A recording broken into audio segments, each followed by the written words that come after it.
Sveiki sugrįžę į mano kanalą. Aš vardu Simas, dar kitaip žinomas Danausi vardu. Ir šį kartą grįžtu su šiek tiek kitokiu vaizdo įrašu. Pakalbėsiu apie savo 3 norus, kurių kiekvienas susideda iš 5 dalių. Ir tie norai iš esmės yra mano kaip ir savotiškas višlistas, ką aš norėčiau 2024 metų pradžioje įgyvendinti. Geriausiu atveju gal net ir sausio vasario mėnesiais, tai būtų labai super. Ir pirmasis mano noras būtų, tai norėčiau sužaisti šiuos žaidimus pirmą kartą. Tai kiekviename mano nore bus po 5 žaidimus. Tai pradėsiu nuo žaidimų, kurių dar nesu žaidęs ir neturiu. Ir labai noriu sužaisti.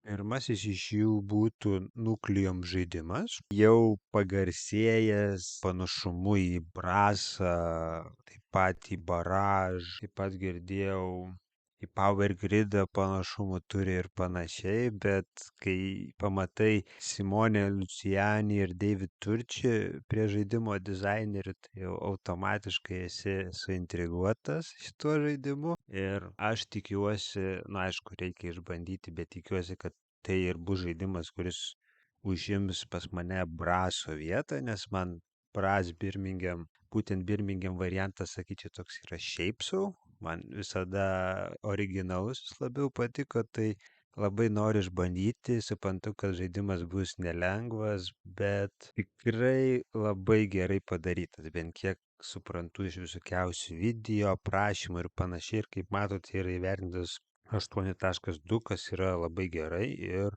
žaidimas jau yra 1000-uke ir manau jau iki kitų metų galo, gal net ir į 100-uką turėtų pakliūti. Tai tikrai labai įdomu ir labai norėčiau. Tai nežinau, ar pats pirmiau nusipirksiu ir suorganizuosiu žaidimą, ar kažkas pasiūlys pažaisti. Tai toks mano pirmas žaidimas. Antrasis žaidimas irgi iš 2023 metų, tai yra Evacuation. Dizaineris Vladimir Suchi, geriausiai žinomas iš Underwater Cities, su labai įdomiu žaidimu, iš tos pusės, kad jūs keliatės iš vieno pasaulio į kitą, keliate savo resursus, savo gamybą ir panašiai, tai vyksta ir tas planavimas, ir kiek girdėjau, labai geras ir solo variantas yra, sudėtingumas irgi nemažas, ir tas labai gražu, žinau, kad ir dėžė tokia pat kompaktiškumo kaip Underwater Cities, tai daug privalumų, tai irgi nežinau, ar nusipirksiu, ar kažkas pasiūlys išbandyti, ar tiesiog pasiskolinti norėčiau, ar kaip, bet tikrai labai domina. Ne tik kaip pati idėja, bet ir mechaniškai. Pick up and deliveries, kaip tik man būtų tokia alternatyva iš dalies Galaxy Trackeriui, arba Star Wars Outer Rim žaidimui. Tai norėtųsi va tokio kažkokio sudėtingesnio, rimtesnio žaidimo, tai manau Evacuationas užimtų būtent tą vietą. Kol kas yra įvertintas 7.7, bet manau tiek reitingas pakils, tiek ir pats įvertinimas. Tikrai labai noriu sužaisti. Trečiasis žaidimas irgi iš 2023 metų, tai yra naujausia alternatyva Terra Mystikas žaidimų kategorijai, tai Age of Innovation. Irgi sudėtingas žaidimas, visi 3 tokie. Labai daug gerų atsiliepimų girdėjau. Jau matot, jau ir 500-uke jis yra. Terra Mystica jau labai senai žaidžiau. Gaia Projecto nebandžiau, bet žinau, kad tai irgi buvo upgrade'as. Tai, o čia, kaip suprantu, yra dar didesnis upgrade'as. Tikrai labai domina ir visai gražiai atrodo. Tai kas galėtų paskolinti ar suorganizuoti žaidimą, tikrai prisijungsiu, kai nors išbandyti, nes tikrai žinau, kad šis dizaineris labai gerai padaro savo darbą ir visi tos serijos žaidimai yra geri. Tik nežinau, kuris turėtų būti mano kolekcijoje. Tai žinau tikrai, kad ne Terra Mystica, Gaia Projectas galbūt reikėtų irgi sužaisti, bet labiausiai tikėtina, kad Age of Innovation užimtų tą vietą.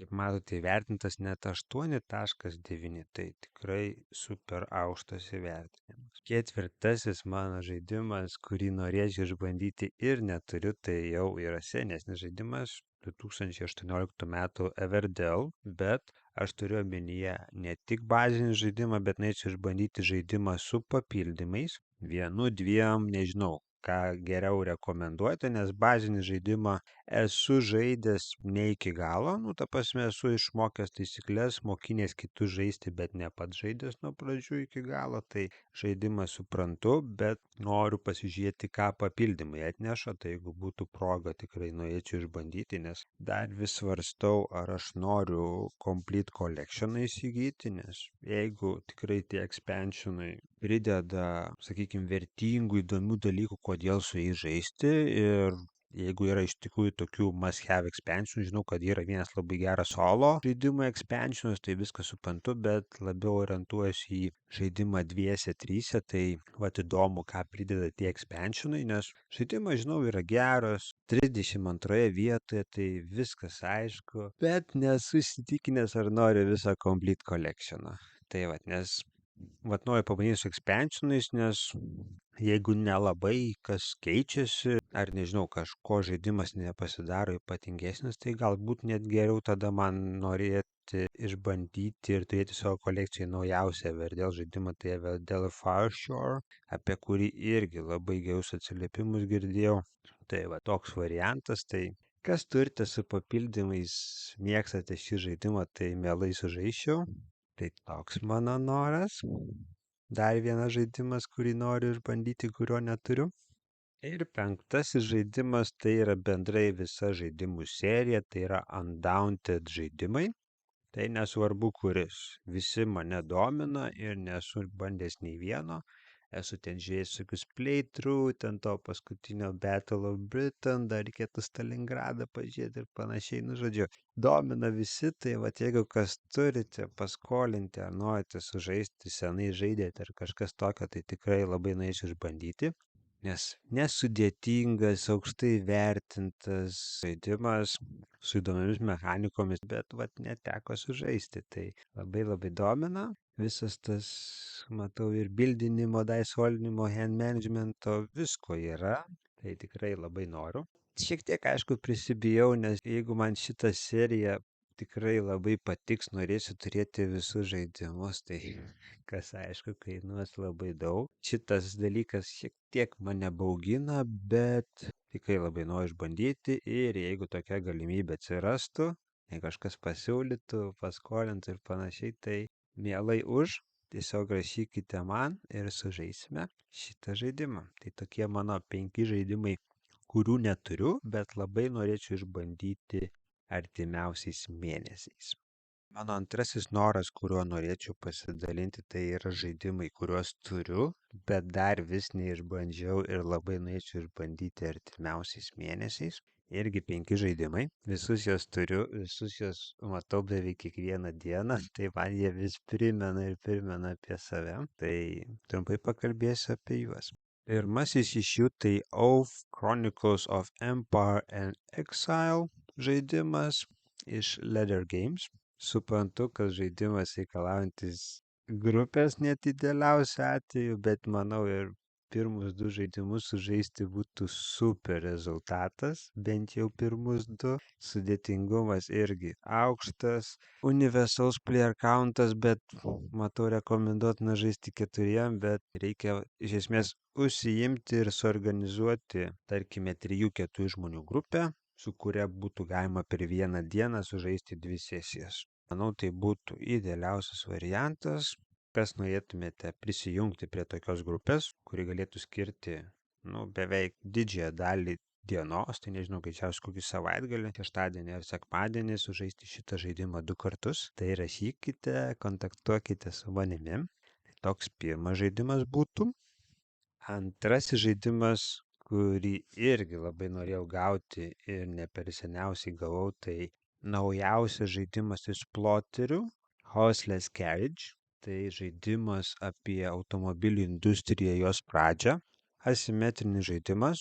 Gavau ir trūkstamas dalis, ten tiksliau tokie buvo blogai atspausdinti, tai viskas yra paruošta, tai tiesiog bereikia surasti 3-4 žaidėjus ir sužaisti šitą žaidimą. Irgi sudėtingas žaidimas, užtrunkantis tikrai 3 valandas ir daugiau. su visais paaiškinimais ir taip toliau. Na, aišku, 5 nerizikuosiu žaisti, bet jeigu atsirastų norintis išbandyti šitą žaidimą, kuris, nežinau, aš bent tikėjausi, kad užims man kampano vietą arba išvis bendrai tokių gamybos simuliatorių, tų market share simuliatorių vietą, tai nežinau. Labai įdomu, tai reikėtų išbandyti. Tai kas norėtumėte prisijungti, rašykite man. Įvertinimas irgi labai aukštas, reitingas irgi kyla. Tik aišku, kaip ir su visais plotter žaidimais, kai nėra jie taip lengvai pasiekiami ir aišku, jų kaina labai aukšta, tai tas reitingas lėtai kyla ir aš net nepamenu, kiek laiko užtruko Food Chain Magnetui patekti į 50-uką berods dar yra.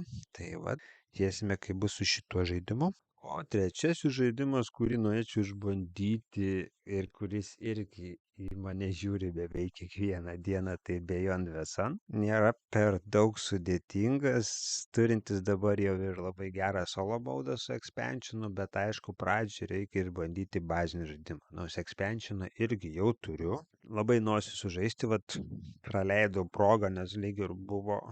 Ne, šiemet, praeitais metais berods kažkas lyg ir buvo siūlęs išbandyti, bet negalėjau, tai vat reikia, manau, irgi organizuoti bent vienam kartui išbandyti, nes ir visai nieko atrodo. Nu, aišku, mainboardas šiek tiek gal toks boring yra dėl savo to Tech 3, bet kuliukai gražus. Žaidimas irgi toks make sense iš esmės, kaip viskas vyksta, tai kas norėtumėte išbandyti, rašykite, suorganizuosiu. Aukštas įvertinimas jau yra 84 vietoje, tai tikrai jau neblogas žaidimas ir manau pats greičiausiai irgi labai aukštai vertinsi, tai labai noriu išbandyti. Tai trumpai tiek apie Beyond the Sun žaidimą iš Rio Grande Games. Toliau sekantis žaidimas jau visiškai kitoks negu anksčiau minėti žaidimai, tai Hoplomachus Remastered Editionas. Tai naujinta pati naujausia Hoplomachų žaidimo versija, nu jeigu Victoriumo neskaitant, nes ten granai savo žaidimas, tai čia yra žaidimas Arena Battle, Gladiatorių Battle Simulatorius, ar kaip pavadinsi. Gali žaisti 4 žaidėjų, bet geriausias 2, kaip matau. Trunka apie valandą, ne per daug sudėtingas, aišku, su visais Chip Theory Games privalumais. Ir kas man labiausiai patinka, ką jie daro su savo kiekvienu žaidimu, tai tobulina iki pat tobulumo, tai vat būtent šitas remastered setas toks ir yra, lyginant su ankstesniais Hoplomakusais. Tai labai irgi noriu išbandyti, žinau, kas irgi turi, bet kažkaip nesusiorganizuojam, tai gal kažkas kitas norės. Nes čia visko yra ir bildinimo, ir taisolinimo, hand managemento ir taip toliau, ir nemažai strategijos. Taip pat žaidimas labai gražiai atrodo, turi skirtingas arenas. Aišku, tų įvertinimų nėra labai daug, bet 8.2. Ir manau su laiku, kai daugiau žmonių šitą žaidimą išbandys, tai tikrai, manau, bus gal ne 100, bet tikrai 500 žaidimas dėl savo unikalumo. Tai labai norisi išbandyti, ne tik 2, bet ir 3, 4, tai tiesiog rašykite man, suorganizuosiu. Ir 5 žaidimas, kurį turiu, ilgai turiu, bet dar vis neišbandžiau ir labai norėčiau išbandyti, tai yra vienas iš geriausių tematinių žaidimų Star Trek Ascendancy. Turiu viską. Nu, aišku, jeigu reikia dedikuotų žmonių, reikia bent 3 žmonių, aišku, tai užtruks laiko, nes čia sakyčiau, irgi vienas iš tų žaidimų, kaip koks Twilight Imperiumas, Eclipsas ar Voidfallas, kuris irgi nori, kad tai būtų realiai vienintelis ar pagrindinis tos dienos žaidimas, būtent dienos, ne to vakaro. Ir net nebūtinai jums turi Star Trekas patikti. Čia tiesiog yra, manau, pats geriausias Gale Force 9 žaidimas, kokį jie tik sukūrė. Tikrai vertas dėmesio. Ir labai taip pat gražiai ant stalo atrodo. Tai vat kaip nuotraukai parodysiu, nes jūs jungiate kelius tarp planetų sistemų, turite įvairiausias alternatyvas, ką daryti, ką gaminti, į ką investuoti, ko siekti ir panašiai. Tai Labai gilus, daugialypis žaidimas su labai stipria simetrija. Tai kas norėtumėte išbandyti, tai tiesiog rašykite man. Reikia dar 2 žmonių, bet ir priimsim ir 4 ir 5, jeigu tokių atsiras, nes čia kuo žaidimas ypatingas, kad kai turi daugiau expansionų, gali tuo pačiu žaisti daugiau žaidėjų. Tai jeigu domina, rašykite ir tikrai suorganizuosiu. Tai tokie mano 5 žaidimai, kuriuos turiu, bet dar neišbandžiau, bet labai norėčiau išbandyti. Ir mano trečiasis noras tai yra žaidimai, kuriuos jau žaidžiau, bet žaidžiau tik vieną kartą. Ir norėčiau išbandyti ne tik antrą kartą, bet ir trečią ir taip toliau. Tai iš esmės tai yra mano top 5 žaidimų, kuriuos norėčiau labiausiai išbandyti antrą kartą. Tai pirmasis iš jų būtų vienas iš Stefan Feldo City Collection žaidimų, tai 5 serijos žaidimas Viena. Tai norėčiau būtent išbandyti Advanced modą su misijomis, ekstra komponentais ir panašiai. Nes bazinis žaidimas, tas standartinis modas yra tikras laisla perdirbinys, o vat Advanced modas tai yra rimtesnė, sunkesnė alternatyva. Tai tikrai norėčiau išbandyti. Visai geras ir 2, bet norėčiau jau ir su daugiau žaidėjų pabandyti. Tai jei kas norite išbandyti šitą žaidimą, rašykite man. Tikrai suorganizuosiu. Ir antras žaidimas irgi yra iš Stefano Feldo City Collection žaidimų serijos, tai pats pirmasis žaidimas Hamburgas. Tai istorija tokia pati kaip ir su Viena. Norėčiau išbandyti dėdamas daugiau modulių. Ten, pavyzdžiui, kokius merus, gal ir laivus prie žaidimo. Ir galbūt irgi pridėti dar vieną žaidėją. Gal ir dar vieną, nes manau žaidimas nuo to tikrai per daug neprailgs. Pagal žaidimo trukmę tai sakyčiau vienas iš tobuliausių Feldo žaidimų. Tai kai neužima daug laiko galvoti, ką tu darysi per savo ėjimą, tai norėčiau labai pridėti dar papildomai modulius ir sužaisti šitą žaidimą antrą kartą. Tai trumpai tiek. Jeigu kas norite prisidėti prie šio žaidimo sesijos, rašykite man. O trečiasis žaidimas yra pats naujausias Stone Meyer žaidimas Apiary. Tai labai norėčiau išbandyti dar daugiau variacijos. Ten alternatyvių bordų, starting, factionų ir panašiai. Nes tikrai noriu susidaryti pilną nuomonę apie patį žaidimą ir dar pažaisti 4 arba 5 taip pat. Solo žaidimą taip pat sužaisti iki galo, tai greičiausiai tą ir padarysiu artimiausiu metu, bet ir taip pat suorganizuosiu dar papildomą sesiją, tai norėtųsi išbandyti 4 ir po tų 2 žaidimų ir gal dar kokio vieno galėčiau jau pilnai vertinti žaidimą, kokio gerumo jis yra, kad jis tikrai liks mano kolekcijoje, tai tikrai taip, bet tiesiog norėčiau įvertinti žaidimą iki galo, nes tas 7 toks gal būti su priedu, sakyčiau, gal labiau 7 yra iš tikrųjų 6.5, tai reikia sužaisti dar porą kartų, kad galėčiau galutinai vertinti žaidimą ir manau gal netgi ir pilną apžvalgą jo padarysiu sužaidęs kelis kartus. Tai jeigu kas norėtumėte išbandyti, dar man prieš paskelbiant, kada žaisiu šitą žaidimą ir labiau prisiderinti prie jums patogiaus laiko, tai rašykite man. O 4 žaidimas, tai vienas iš geriausių šių metų žaidimų man asmeniškai, kuriuos bandžiau, tai Great Western Trail New Zealand žaidimas. Mano nuomonė geriausias Fisterio žaidimas iš Great Western Trail serijos. Tai labai norėčiau išbandyti antrą kartą. Norisi būti geresniam, pabandyti daug efektyviau savo tos veiksmus išnaudoti, savo resursus ir panašiai. Tai nežinau, gal vėl pažaisiu mano hobius klube arba gal įkalbinsiu savo draugus bandyti šitą žaidimą ar kažką tokio. Tai jeigu kas norite prisijungti, mielai suorganizuosime šitą žaidimą, nes tikrai ne tik man vienam šitas žaidimas padarė įspūdį ir norisi dar kartą sužaisti šitą žaidimą. Dėl daugelio dalykų tai tiesiog nesiplėsiu. Ir eisime prie paskutinio mano žaidimo iš mano trečio noro. Tai paskutinis žaidimas bus Hegemony Lead Your Class to Victory žaidimas. Irgi labai žavės mane pirmų kartų kai jį žaidžiau. Tai nežinau, ar būtinai noriu už tą pačią klasę žaisti, bet vėl norėčiau žaisti keturiese. Gal net ir įdėti tą Historic Events expansioną dėl įdomumo.